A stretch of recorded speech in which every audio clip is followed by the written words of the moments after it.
Graça e paz, glória a Deus. Vamos continuar estudando quem é Jesus aqui no Evangelho de Lucas, capítulo 23, agora a partir do versículo de número 46, que diz assim: E clamando Jesus com grande voz, disse: Pai, nas tuas mãos entrego o meu espírito. E havendo dito isto, expirou. Então fica bem claro que Jesus, ele afirma ser o Filho de Deus.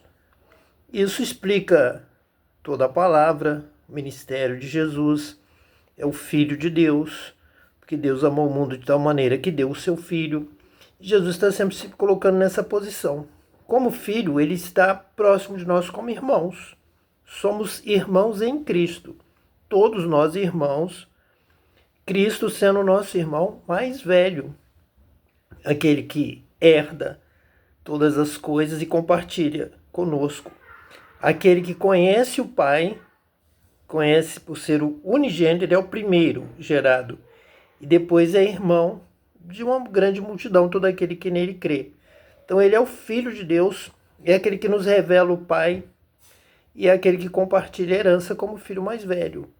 Então, Pai, nas tuas mãos entrego o meu espírito. Está claro, é verdade, é real. Este é o relacionamento, é o Pai, é o Filho, é Deus, Criador, único Deus, Deus vivo, Deus Pai, o Filho, o Messias, o escolhido de Deus, escolhido como Cristo, que significa Messias, aquele que nos ensina todas as coisas sobre o Pai, nos ensina quais são os mandamentos, qual é a vontade de Deus, como agradar a Deus, e nos dá poder para entender e praticar, e guardar a palavra e viver a palavra e ensinar a palavra ao mundo inteiro. Como recebemos este poder? Não é pela nossa mente natural, carnal, é pelo batismo com o Espírito Santo. É o Espírito Santo quem nos ensina todas as coisas, nos revela. Então Jesus nos ensina através do batismo com o Espírito Santo. Recebemos um novo coração, recebemos um novo espírito, e este espírito é concedido a todo aquele que crê em Jesus. Então, Pai, nas tuas mãos entrego o meu espírito. E havendo dito isto, expirou. E o centurião, vendo o que tinha acontecido, deu glória a Deus, dizendo: na verdade, este homem era justo. Então, o Filho de Deus nos ensina também a viver na prática da justiça. Não há que uma mensagem de graça salvadora sem viver na justiça. Jesus nos ensina a entrar pela porta estreita, andar pelo caminho estreito. O caminho estreito, a palavra de Deus sempre nos afirma que é o caminho do justo. É o justo que anda por este caminho. É o justo que acerta por ele. É o justo que pratica a obra de Deus.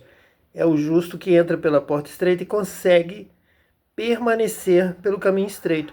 Então, o texto destaca isso. É o texto bíblico de Lucas que afirma: e o centurião, vendo o que tinha acontecido, deu glória a Deus. Então, reconheceu a glória de Deus, justificou a Deus. Lucas usa essa expressão quando diz que os publicanos, quando creram em Jesus, davam glória a Deus, justificavam a Deus, a obra de Deus, o plano de Deus, reconheciam Deus em Cristo, ouviam a Cristo, andavam pelo seu caminho, obedeciam a sua palavra. Então, dar glória a Deus, neste caso, significa reconhecer a justiça de Deus e reconhecer que o homem justo é o homem que agrada a Deus, porque o justo viverá da fé. Não é de qualquer maneira dizer que tem fé e viver de qualquer maneira. Até o diabo diz que tem fé, ele crê e treme, mas ele não pratica a palavra de Deus, ele não anda em justiça. O diabo não ama o próximo, o diabo não glorifica a Deus, o diabo não conhece a palavra de Deus. Então você tem que ser justo na prática para realmente ser justificado pela fé. O justo viverá da fé, não é qualquer um. E toda a multidão que se ajuntar a este espetáculo, vendo o que havia acontecido, voltava batendo nos peitos. Então o texto de Lucas sempre valoriza a multidão seguindo a Jesus. A multidão vai seguir a Jesus, a multidão vai ouvir a Jesus, Jesus vai alimentar a multidão, e Jesus vai ensinar a multidão e vai continuar junto com a multidão. trabalhando por eles e os valorizando. Então, a multidão está ali em volta, ela está submissa ao exército, às armas, à lei, eles serão presos, eles serão castigados, eles acabam aceitando o que está sendo feito, mas eles não concordam com o que está acontecendo. Eles voltavam batendo nos peitos em sinal de repulsa, de não estarem concordando com a crucificação, com a morte de Jesus. E todos os seus conhecidos e as mulheres que juntamente o haviam seguido desde a Galiléia estavam de longe vendo estas coisas. Então, um grande grupo de conhecidos, de mulheres, de amigos que vinham com Jesus, vinham apoiando Jesus, vinha também dando toda a atenção, recebendo aqueles homens e mulheres no seu ministério, a multidão. Nós falamos aqui que a multidão vem seguir a Jesus por causa do banquete, da festa, da alegria, da salvação, da conversão. Jesus recebendo muito bem aos publicanos e pecadores, ele veio para eles, veio para os que se haviam perdido, para os publicanos e pecadores. E eis que um homem, por nome José, senador, homem de bem e justo. Veja aqui a palavra de Deus destacando que nós temos que ser pessoas de bem e justos. Justos ao entender a palavra de Deus, justos ao dar glória a Deus, reconhecendo a verdade de Deus, a verdade que liberta, que cura, a palavra de Deus que nos direciona a uma vida com abundância. Então, realmente dando glória a Deus, praticando bem e entendendo as coisas de Deus e glorificando a Deus, que não tinha consentido no conselho e nos atos dos outros. Então, ele é justo e de bem porque ele glorifica a Deus e não aos homens. Ele obedece a Deus e não aos homens. Ele é honesto, ele é justo, ele é do bem, ele é de bem. Ele realmente sabe onde está o certo e onde está o errado, onde está a luz e onde estão as trevas. Então ele fica do lado de Jesus, porque ele é um homem de bem e justo. Ele era de Arimateia, cidade dos judeus, e que também esperava ele o reino de Deus. Então ele também tinha essa noção dessa vinda de Cristo, o Messias, que iria nos ensinar a viver no reino de Deus, na direção de Deus. Isso vai se cumprir ao ouvir a Jesus ser batizado com o Espírito Santo. Então, ser dirigido por Deus, glorificando a Deus e andando de acordo com a palavra de Deus, com a luz, com a vontade de Deus. Esse, chegando a Pilatos, pediu o corpo de Jesus e, havendo-o tirado, envolveu-o no lençol e pô-lo num sepulcro escavado numa penha, onde ninguém ainda havia sido posto. Então, esse sepulcro ele não é sepultado debaixo da terra, não escavaram terra para dizer que ele foi imerso a tantos centímetros abaixo da terra, simbolizando um batismo na sua morte, porque ele foi colocado num sepulcro escavado numa penha. Ele estava aberto, não tinha terra sobre ele. E era o dia da preparação e amanhecia o sábado. E as mulheres que tinham vindo com ele da Galiléia seguiram também e viram o sepulcro e como foi posto o seu corpo. Então, as mulheres que tinham vindo com ele da Galiléia, nós já lemos em Lucas, já estudamos sobre isso.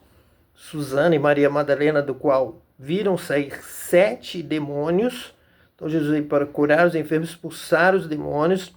E de muitas mulheres foram curadas, seguiam a Jesus, serviam a Jesus com seus bens, estavam ali mais uma vez para ver onde era o sepulcro, ver onde ele foi colocado, como foi posto o seu corpo, para o que está escrito aqui no versículo 56. E voltando, elas prepararam especiarias e ungüentos para o seu corpo, para ministrar ali o que deveria ser feito, uma espécie de embalsamento comum no Egito, também em Israel, e no sábado repousaram conforme o mandamento. Veja aqui que nós já estamos em Lucas 23, Jesus morreu, foi sepultado, as mulheres foram lá ver o sepulcro, era o dia da preparação, era sexta, final da sexta-feira, preparando para o sábado, já para preparar todas as coisas para que no sábado não cozinhassem, para que no sábado não trabalhassem. É o dia do descanso do trabalho, é o dia então de buscar a Deus, da festa, de louvar a Deus, apenas celebrar, sem a presença ali do desgaste do trabalho, mas apenas a alegria da festa, da celebração da obra da semana, do louvor a Deus pela vida, pelas conquistas, pelo estudo, pela ciência, pelo trabalho, tudo isso no sábado.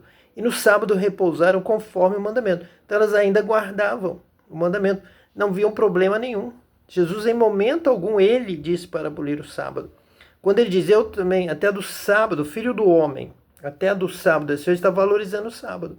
A expressão até do sábado, ele está colocando o sábado como um dos mandamentos de destaque. Foi o primeiro mandamento, foi o mandamento da criação. 6 dias farás o teu trabalho, 7º dia descansarás. Deus descansou. Descansar do trabalho não quer dizer que Deus se cansou fisicamente como nós. Ele não tem corpo físico para se cansar. Mas ele tirou um dia para festa, celebração. Então Jesus, os apóstolos, todos eles têm esta visão da celebração de um dia na semana, o sábado. E até aqui, como estamos destacando, Lucas 23, 56. E no sábado repousaram conforme o mandamento. Então o homem vai descansar fisicamente, sim, vai repousar.